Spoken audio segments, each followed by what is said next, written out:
Hey, what's up? I'm Dave Boyer, aka Mr. Boyer, aka the Swamp Man. Been on a hike the past 30 minutes or so on my property at Boyers Park along the South Branch Trail.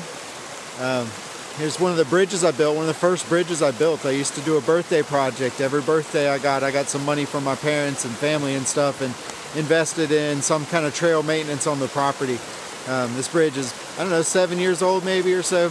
I'm about to walk across it, but I stopped here because of the creek, and it's been raining really hard the past, I don't know, 18 hours or so, and the creek level's getting pretty high.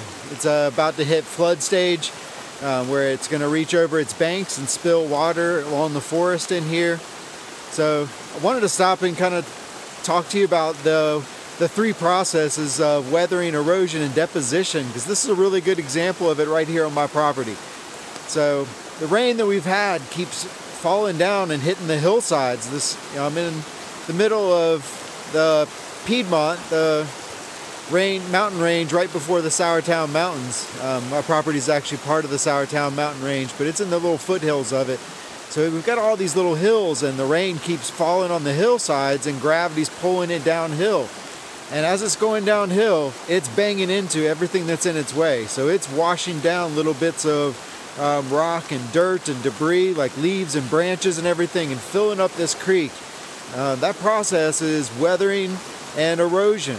The weathering is breaking down rocks and bits and pieces, and then erosion is moving that somewhere else, like downstream here along Mill Creek.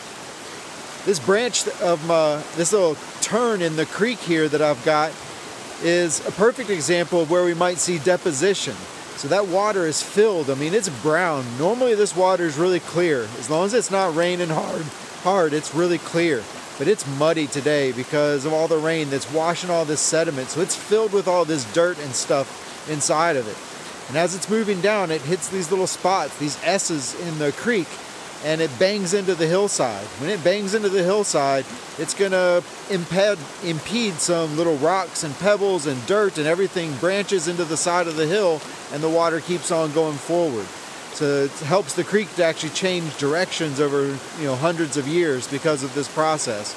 But those spots that it ends up embedded in is called deposition. That's where it ends up. It's gonna create soil and sediment there, all that could get weathered and eroded by this same creek, next event. So it's kind of cool to see it happening here. If it keeps raining like they say, we're probably going to get flooding along this creek, and probably the creek on my north side too. But it's pretty awesome to see. I'm going to keep on hiking and check it out. I want to stop and share that with you and tell you science rocks. Peace.